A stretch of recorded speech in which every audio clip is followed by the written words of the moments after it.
Synthèse soustractive. Comment expliquer qu'un objet jaune en lumière blanche apparaît noir en lumière bleue et vert en lumière verte? Pour comprendre cela, il est nécessaire de revenir sur l'interaction entre la lumière et les objets. Cet objet n'émet pas de lumière. Il est visible car il diffuse, c'est-à-dire qu'il renvoie dans toutes les directions, la lumière qu'il reçoit d'une source primaire de lumière. Ainsi, l'objet jaune, éclairé en lumière blanche, que l'on considérera comme étant principalement constitué de lumière rouge, verte et bleue, diffuse les radiations lumineuses rouges et vertes qui, par synthèse additive, donnent la couleur jaune. Certaines radiations colorées ne sont pas diffusées. Ici, il s'agit des radiations bleues. Ces radiations sont absorbées par l'objet. Ainsi, un objet coloré opaque diffuse, c'est-à-dire renvoie dans toutes les directions, certaines radiations colorées et en absorbe d'autres. Qu'en est-il des objets transparents? Comme les objets opaques, ils diffusent certaines lumières colorées et en absorbent d'autres. Traversés par la lumière, ils transmettent également certaines radiations colorées identiques à celles qu'ils diffusent. Par exemple, un filtre jaune, éclairé en lumière blanche, diffuse et transmet les radiations rouges et vertes. Il absorbe la lumière bleue. Ainsi, un objet coloré transparent diffuse et transmet certaines radiations et en absorbe d'autres. Qu'en est-il de la superposition de différents filtres colorés? La superposition de filtres cyan, magenta et jaune sur le trajet d'un faisceau de lumière blanche permet d'obtenir de nouvelles lumières colorées.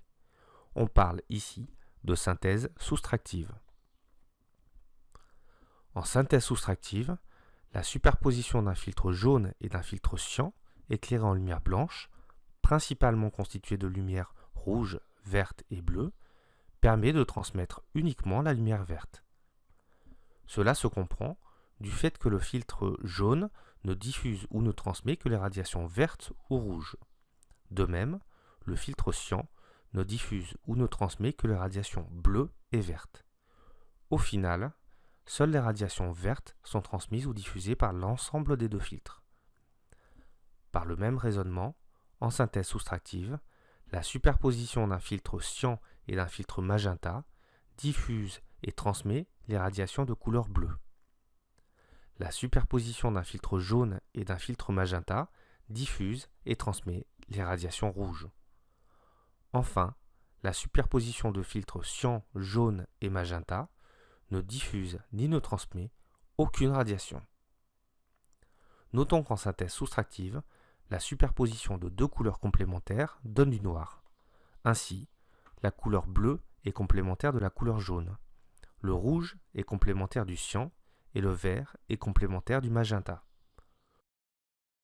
Remarquons qu'en synthèse soustractive et en synthèse additive, les couleurs complémentaires sont identiques. Le rouge est complémentaire du cyan, le vert est complémentaire du magenta et le bleu est complémentaire du jaune. Revenons à notre question initiale. Pourquoi un objet jaune en lumière blanche apparaît-il noir en lumière bleue et vert en lumière verte? L'objet se comporte comme un filtre de lumière. Éclairé en lumière blanche, il diffuse les radiations vertes et rouges et absorbe les radiations bleues, sa couleur complémentaire. Ainsi, éclairé en lumière bleue, il ne diffuse aucune radiation et apparaît noir. Éclairé en lumière verte, il diffuse la radiation verte mais pas de radiation rouge non présente ici. Il apparaît alors vert. Retenons qu'un objet coloré absorbe certaines radiations et transmet ou diffuse d'autres radiations colorées. Retenons également qu'en synthèse soustractive, la superposition de filtres colorés permet d'obtenir de nouvelles couleurs.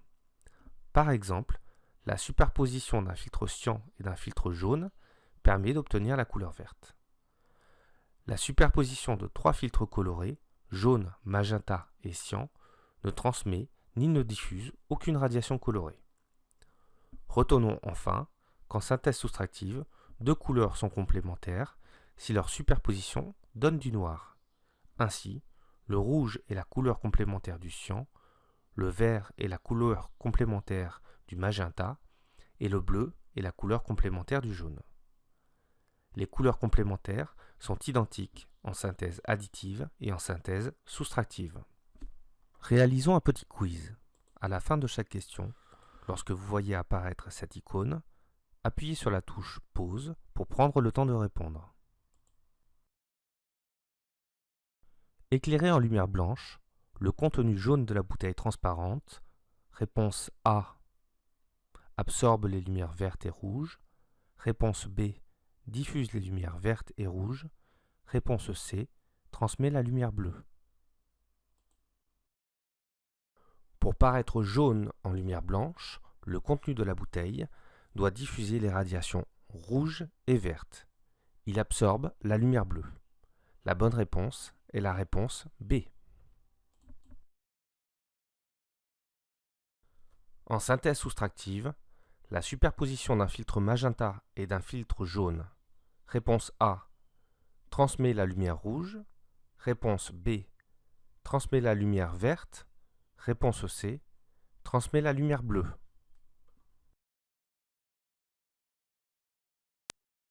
Le filtre jaune diffuse et transmet les lumières vertes et rouges.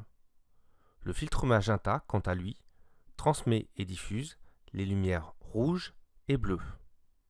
La superposition de ces deux filtres ne permettra de transmettre que la lumière rouge.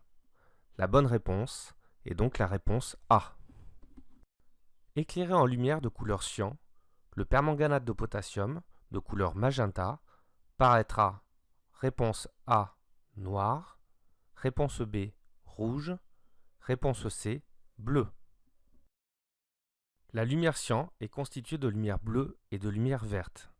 Le permanganate de potassium agit comme un filtre. Magenta, il transmet et diffuse la lumière bleue et la lumière rouge et absorbe la lumière verte lorsqu'il est éclairé en lumière blanche. Dans le cas présent, il absorbe la lumière verte et diffuse la lumière bleue. Il paraîtra donc bleu en lumière cyan. La bonne réponse est la réponse C.